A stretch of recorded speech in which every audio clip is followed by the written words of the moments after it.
students, it's Anuradha ma'am here. Welcome to my YouTube channel Make Concept Easy. आज के video lecture में class 11 psychology के chapter 5 को continue करते हुए दो इम्पोर्टेंट टॉपिक एक्सप्लेन करने जा रही हूँ। पहला है थ्योरीज ऑफ सेलेक्टिव अटेंशन और दूसरा है सस्टेन अटेंशन। सस्टेन अटेंशन में फैक्टर्स अफेक्टिंग सस्टेन अटेंशन भी मैं आपको डिटेल में एक्सप्लेन करूंगी, तो पूरा वीडियो लेक्चर स्टार्टिंग से एंड तक फुल कंसंट्रेशन के साथ देखना ताकि दोनों ही टॉपिक के की पॉइंट्स आपको क्लियर हो जाएं। तो पहले हम लेते हैं थ्योरीज ऑफ सेलेक्टिव अटेंशन। देखो तीन थ्योरी है, पहली है फिल्टर थ्योरी, दूसरी है फिल्टर अटेन्युएशन थ्योरी और तीसरी है मल्टीमोड थ्योरी। तो सबसे पहले मैं आपको बता रही हूँ फिल्टर थ्योरी क्या होती है, जिसे ब्रॉडबैंड ने दिया है 1956 में। यहाँ आपको एक बात ध्यान रखनी है, आपको ईयर भी याद रखना है और आपको प्रपोजर का नाम भी याद रखना है कि ये थ्योरी किसने प्रपोज की है। तो जो फिल्टर थ्योरी है ये किसने प्रपोज की है, ये ब्रॉडबैंड ने प्रपोज की है। और कब प्रपोज की है, ईयर है 1956। देखो ये जो टॉपिक है आपके एग्जाम में 3 मार्कर में पूछा जा सकता है, थ्योरीज ऑफ सेलेक्टिव अटेंशन। तो सबसे पहले मैं आपको बता रही हूँ फिल्टर थ्योरी जो ब्रॉडबैंड ने 1956 में दी है। अब देखो पहले मैं आपको बता रही हूँ इस थियोरी में आपको लिखना किस तरह से, फिर मैं आपको एक्सप्लेनेशन बताऊंगी आपको कैसे लिखना है। Many stimuli enter our receptors and create bottleneck situation. Our selective filter allows only one stimulus for higher processing and ignores rest of stimuli. अब मैं इसको एक्सप्लेन कर रही हूं, मैंने क्या लिखा है। देखो many stimuli enter our receptors and create bottleneck situation। बहुत सारे जो स्टिमुलाई होते हैं वो हमारे रिसेप्टर्स में एंटर करते हैं। रिसेप्टर का मतलब होता है सेंस ऑर्गन, यानी हमारे सेंस ऑर्गन के सामने बहुत सारे स्टिमुलाई एग्जिस्ट होते हैं और वो जनरेट कर देते हैं एक बोटलनेक सिचुएशन। बोटलनेक सिचुएशन क्या होती है, जैसे देखो रोड पे बहुत सारी गाड़ियां चल रही हैं, आगे एक ऐसी जगह आती है जहां पर रोड नैरो हो जाता है, तो नैरो रोड में से सारी गाड़ियां एक साथ नहीं निकल सकती, वहां पर ट्रैफिक जैम हो जाता है, इसे हम कहते हैं बोटलनेक सिचुएशन। तो एक एक करके सारी गाड़ियों को धीरे धीरे निकाला जाता है। इसी तरह से हमारे रिसेप्टर्स में भी बहुत सारे स्टिमुलाई एंटर कर जाते हैं और बोटलनेक सिचुएशन जनरेट कर देते हैं। तो हमारा जो सेलेक्टिव फिल्टर होता है वो एक ही स्टिमुलस को अलाउ करता है for higher processing and ignore rest of stimuli. जितने भी स्टिमुलाई वहां प्रेजेंट है उनमें से सिर्फ एक ही स्टिमुलस को हमारा जो सेलेक्टिव फिल्टर है वो हायर प्रोसेसिंग के लिए अलाउ करता है। हायर प्रोसेसिंग का मतलब क्या हुआ, जो स्टिमुलस सेलेक्टिव फिल्टर के थ्रू पास हो गया वो हमारी लॉन्ग टर्म मेमोरी में चला गया और जो स्टिमुलस सेलेक्टिव फिल्टर इग्नोर कर देता है वो हमारी मेमोरी में ब्लॉक हो जाता है। तो समझ आइए आपको फिल्टर थियरी में यही होता है कि हमारा जो सेलेक्टिव फिल्टर होता है वो बोटलनेक सिचुएशन में से सिर्फ एक ही स्टिमुलस को अलाउ करता है हायर प्रोसेसिंग के लिए और वो हमारी लॉन्ग टर्म मेमोरी में चला जाता है। बाकी जितने भी स्टिमुलस होता है उसे हमारा सेलेक्टिव फिल्टर इग्नोर कर देता है। दूसरी थ्योरी आती है फिल्टर अटेन्युएशन थ्योरी। अटेन्युएशन का मतलब होता है कम करना। देखो ये जो थ्योरी है फिल्टर अटेन्युएशन थ्योरी, इसे प्रपोज किया था ट्राइजमैन ने 1962 में। तो आपको नाम और ईयर ये भी दोनों याद रखने हैं। इन्होंने फिल्टर थ्योरी को ही मॉडिफाई किया है। इन्होंने क्या कहा है, the stimuli that are ignored at the time of selective filter are not completely blocked but only gets weakened. Some stimuli manage to get access through filter। देखो ट्राइजमैन ने क्या कहा कि जो स्टिमुलाई इग्नोर कर दिए जाते हैं सेलेक्टिव फिल्टर के द्वारा वो कभी भी कंप्लीटली ब्लॉक नहीं होते हैं, बल्कि उनकी स्ट्रेंथ वीकन हो जाती है। इसका मतलब क्या हुआ कि जब हमारा selective filter rest of stimuli को इग्नोर कर देता है और एक स्टिमुलस को सेलेक्ट कर लेता है तो जो स्टिमुलाई इग्नोर्ड है वो कभी भी कंप्लीटली ब्लॉक नहीं होते हैं, उनकी सिर्फ स्ट्रेंथ ही वीकन होती है, वो सिर्फ कमजोर हो जाते हैं और किसी तरह से वो अपनी स्ट्रेंथ को दोबारा से रिगेन कर लेते हैं, यानी वो दोबारा से सेलेक्टिव फिल्टर में हायर प्रोसेसिंग तक पहुंच जाते हैं और हमारी लॉन्ग टर्म मेमोरी में आ जाते हैं। इसे देखो, आपको एक एग्जांपल से एक्सप्लेन कर रही हूं। जैसे सपोज आप कहीं घूमने गए हैं, तो जब आप कहीं घूमने जाते हैं तो सारी वहां की चीजें आपकी लॉन्ग टर्म मेमोरी में नहीं होती। कुछ चीजें ऐसी होती है जो आप भूल जाते हैं, यानी आपकी शॉर्ट टर्म मेमोरी में आ जाती हैं, लेकिन जब आप अपने माइंड पर स्ट्रेस देते हैं, थोड़ा जोर डालते हैं अपने दिमाग पर, तो उन चीजों को आप दोबारा से रिकलेक्ट कर लेते हैं, वो चीजें आपको दोबारा से याद आ जाती हैं। यही मतलब है फिल्टर अटेन्युएशन थ्योरी का, कि जो चीजें हमारी शॉर्ट टर्म मेमोरी में चली गई हैं, उन्हें दोबारा से लॉन्ग टर्म मेमोरी में रिटेन किया जा सकता है, क्योंकि वो चीजें टोटली ब्लॉक नहीं हुई थी, कंप्लीटली वो डिलीट नहीं हुई थी, उनकी जो स्ट्रेंथ थी वो वीकन हुई थी, तो दोबारा से सेलेक्टिव फिल्टर के थ्रू वो हमारी लॉन्ग टर्म मेमोरी में वापस आ जाती हैं और दोबारा से वो हमारी कॉन्शियसनेस और अवेयरनेस में आ जाती हैं। क्लियर? तीसरी जो थ्योरी है वो है मल्टी मोड थ्योरी।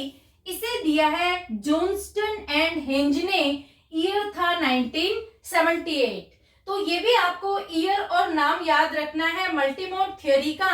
इसको प्रपोज करने वाले दो जने थे, जॉनस्टन एंड हेंज, और ईयर था 1978। इन्होंने क्या कहा, there are 3 stages of selective attention. देखो, इन्होंने 3 स्टेज दी है सेलेक्टिव अटेंशन के लिए। पहली स्टेज क्या है, सेंसरी रिप्रेजेंटेशन, दूसरी है सिमेंटिक रिप्रेजेंटेशन और तीसरी है इन दोनों का कॉम्बिनेशन। तो सबसे पहले मैं आपको बता रही हूं सेंसरी रिप्रेजेंटेशन। सेंसरी रिप्रेजेंटेशन में मैंने एक एग्जांपल लिया है, visual images are constructed which requires less mental effort. देखो, सेंसरी का मतलब ही हमारे सेंस ऑर्गन से होता है, हमारे रिसेप्टर्स से होता है। तो फर्स्ट स्टेज में हम क्या करते हैं कि हम स्टिमुलाई को सेंस ऑर्गन के थ्रू अटेंड करते हैं, यानी जो हमारे सेंसेस होते हैं वो किसी भी चीज को सबसे पहले या तो देखते हैं या सुनते हैं या उसे फील करते हैं या टेस्ट करते हैं, यानी जो हमारे सेंस ऑर्गन के काम होते हैं वो फर्स्ट स्टेज में आते हैं। सेंसरी रिप्रेजेंटेशन का मतलब यही हुआ कि सबसे पहले हम एक इमेज कंस्ट्रक्ट करते हैं। इमेज कंस्ट्रक्शन में लेस एफर्ट्स की रिक्वायरमेंट होती है। जैसे देखो, आप कोई एक फोटो देखते हैं तो यहाँ पर आपने सेंसेस को यूज किया, आपके जो सेंस ऑर्गन्स है, जो आपके रिसेप्टर्स हैं, वो स्टिमुलाई को सिर्फ ऑब्जर्व कर रहे हैं, वो उसे देख रहे हैं। जैसे आपने एक फोटो देखी, तो ये थी फर्स्ट स्टेज, इसमें सेंसरी रिप्रेजेंटेशन हुआ। सेकेंड स्टेज है सिमेंटिक रिप्रेजेंटेशन। इसमें name of object and its attributes are constructed, mental effort is required. देखो, जो सिमेंटिक रिप्रेजेंटेशन है, सबसे पहले आपको सिमेंटिक का मीनिंग बताती हूँ। सिमेंटिक का मतलब होता है किसी चीज का अर्थ निकालना, यानी रिलेटेड टू मीनिंग। अब आपने फर्स्ट स्टेज में जिस स्टिमुलाई को देखा था उसका अब आप मीनिंग निकालते हैं, यानी जो फोटो आपने देखी थी अब आप उस फोटो का नाम पूछते हैं कि ये किस चीज की फोटो है। जैसे देखो, सपोज फर्स्ट स्टेज में आपने जो इमेज देखी थी वो रेड फोर्ट की इमेज थी, तो सेकंड स्टेज में आप रेड फोर्ट, सबसे पहले तो ये नाम अपने दिमाग में बिठाते हैं कि ये जो इमेज है ये रेड फोर्ट की है। फिर आप रेड फोर्ट की सारी जो एट्रीब्यूट्स है, सारे उसके कैरेक्टरिस्टिक्स हैं, उन्हें एक्वायर करना शुरू करते हैं।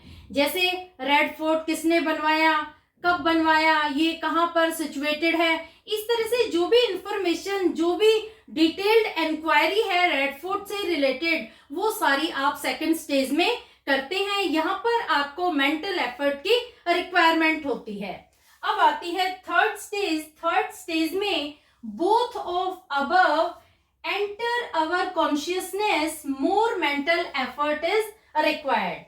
थर्ड स्टेज में क्या होता है कि आप फर्स्ट स्टेज जिसमें सेंसरी रिप्रेजेंटेशन आता है और सेकंड स्टेज जिसमें सिमेंटिक रिप्रेजेंटेशन आता है, इन दोनों को कंबाइन कर लेते हैं। और जब आप इसे कंबाइन कर लेते हैं तो वो आपकी कॉन्शियसनेस में प्रेजेंट हो जाता है, वो आपकी अवेयरनेस में आ जाता है। इसमें आपको मोर मेंटल एफर्ट की रिक्वायरमेंट होती है। जैसे देखो, जब आपने इमेज देखी, यानी जब आपने फोटो देखी रेड फोर्ट की, तो फोटो के देखते ही आपने क्वेश्चनिंग शुरू की कि ये किसकी फोटो है, किसने इसको बनवाया था, कब इसको बनवाया था, कहाँ पर ये बनाया गया था। तो इस तरह से फर्स्ट स्टेज और सेकंड स्टेज इन दोनों को कंबाइन करने के बाद बनती है थर्ड स्टेज। तो तीनों स्टेज आती है मल्टी मोड थियरी में। ये आपको ध्यान रखना है, क्योंकि ये जो तीन थियरी है ये 3 या 4 नंबर के मार्क्स के लिए पूछी जाती हैं। कई बार ये पूछी जा चुकी हैं आपके फाइनल एग्जाम में। तो तीनों ही थियरी आपको ध्यान रखनी है। मल्टी मोड में 3 स्टेजेस आती हैं और जो फर्स्ट और सेकंड थियरी है वो मैं आपको अभी अच्छे से एक्सप्लेन कर चुकी हूँ। तो होपफुली आपको जो थियरीज है सेलेक्टिव अटेंशन की वो क्लियर हो गई होंगी। अब मैं आपको बता रही हूँ सस्टेन्ड अटेंशन। देखो, सबसे पहले सस्टेन अटेंशन का मीनिंग बताती हूँ। सस्टेन का मतलब क्या होता है? सस्टेन का मतलब होता है बनाए रखना। किसी चीज को आप कितनी देर तक कंसंट्रेट करते हैं, उस पर अपनी अटेंशन कब तक बनाए रखते हैं, वो होता है सस्टेन। तो सस्टेन अटेंशन का मीनिंग होता है it is concern with concentration और our ability to maintain attention for a longer time. जो सस्टेन अटेंशन है वो किस चीज से कंसर्न है? वो कंसंट्रेशन से कंसर्न है। कंसंट्रेशन यानी किसी चीज पर हम बहुत ध्यान से कंसंट्रेट करते हैं, एक ही चीज को हम बहुत देर तक कंटिन्यूअसली अटेंटिवली ऑब्जर्व करते हैं, वो होती है सस्टेन अटेंशन। इसमें हमारी एबिलिटी चेक की जाती है to maintain attention for a longer time. यहाँ हमें ज्यादा देर तक अटेंशन को मेंटेन करना होता है, इसीलिए इसको विजिलेंस भी बोला जाता है। जैसे देखो, for example, air traffic controller constantly monitor signals on screen. देखो, जो एयर ट्रैफिक कंट्रोलर होते हैं वो कंटिन्यूअसली कॉन्स्टेंटली स्क्रीन पर सिग्नल को मॉनिटर करते होते हैं। वो बहुत ज्यादा विजिलेंट होते हैं, क्योंकि जो अनएक्सपेक्टेड इवेंट है वो किसी भी टाइम टेक प्लेस कर सकते हैं। तो वो कभी भी स्क्रीन को छोड़ के नहीं जा सकते। वो बहुत ज्यादा अटेंटिव होते हैं, वो अपनी अटेंशन को सस्टेन करके रखते हैं, क्योंकि देखो, यहाँ पर किसी तरह की सिचुएशन को प्रेडिक्ट नहीं किया जा सकता। किसी भी प्लेन के साथ किसी भी तरह की कोई प्रॉब्लम अराइज हो सकती है। तो यहाँ पर जो एयर ट्रैफिक कंट्रोलर है वो कॉन्स्टेंटली वॉच करते हैं सिग्नल्स को स्क्रीन पर। तो सस्टेन अटेंशन आपको समझ में आ गई। अब मैं आपको फैक्टर्स बता रही हूं जो सस्टेन अटेंशन को अफेक्ट करते हैं। इसमें देखो 4 फैक्टर हैं, चारों इंपॉर्टेंट है। ये जो क्वेश्चन है फैक्टर्स अफेक्टिंग सस्टेन अटेंशन, ये भी आपके एग्जाम में 3 या 4 मार्क्स में पूछा जा सकता है। तो देखो 4 पॉइंट है। पहला पॉइंट आता है सेंसरी मोडालिटी, दूसरा है क्लैरिटी ऑफ स्टिमुलाई, तीसरा है टेम्पोरल अनसर्टेनिटी और चौथा है स्पेशियल अनसर्टेनिटी। अब ये क्या होते हैं ये मैं आपको बता रही हूँ। पहले लेते हैं सेंसरी मोडालिटी। सेंसरी मोडालिटी में performance is better when stimuli are auditory rather than visual. देखो, सेंसरी मोडालिटी, जहां सेंसरी वर्ड आ जाता है इसका मतलब related to sense organs, related to receptors. देखो, जो इंफॉर्मेशन हमें सेंस ऑर्गन के थ्रू मिल रही है, जो स्टिमुलाई हम रिसीव कर रहे हैं सेंस ऑर्गन के थ्रू, वो आते हैं सेंसरी मोडालिटी में। जैसे हमें कोई आवाज सुनाई देती है, हम किसी चीज को देख रहे हैं, हम किसी चीज को टेस्ट कर रहे हैं, कुछ हम फील कर रहे हैं। तो इस तरह से जो भी चीजें हमें सेंस ऑर्गन के थ्रू रिसीव होती हैं वो सब सेंसरी मोडालिटी में आती हैं। देखो, यहाँ पर 2 स्टिमुलस पर मेन फोकस किया है, एक तो है ऑडिटरी, दूसरा है विजुअल। साइकोलॉजी क्या कहती है कि हमारा परफॉर्मेंस बेटर होता है when stimuli is auditory. Auditory यानी जब हम किसी चीज को सुनते हैं तो वहां पर हमारी जो अटेंशन होती है वो बहुत जल्दी कैच होती है in spite of visual things. जब हम किसी चीज को देखते हैं तो वहां हमारी अटेंशन जल्दी कैच नहीं होती, ये कहती है साइकोलॉजी। देखो, जो ऑडिटरी स्टिमुलाई होते हैं वो हमारे माइंड तक जल्दी रीच करते हैं रादर देन विजुअल स्टिमुलाई। तो सेंसरी मोडालिटी में यही आएगा कि हमारा परफॉर्मेंस कहाँ बेटर होता है। हमारा परफॉर्मेंस होता है जब स्टिमुलाई ऑडिटरी हो रादर देन विजुअल।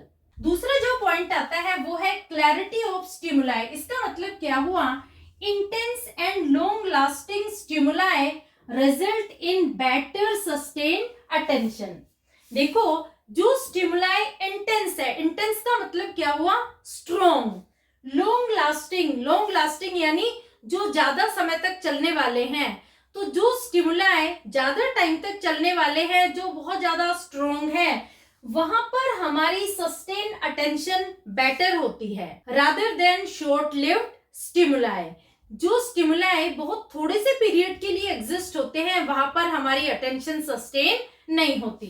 तीसरा पॉइंट आता है टेम्पोरल अनसर्टेनिटी।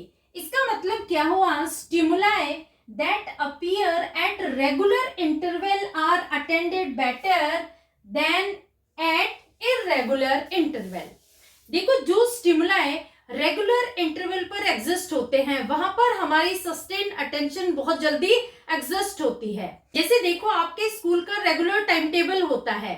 जब 4 पीरियड आपके ओवर हो जाते हैं तो रिसेस होती है। हर 40 मिनट के बाद आपका नेक्स्ट पीरियड होता है।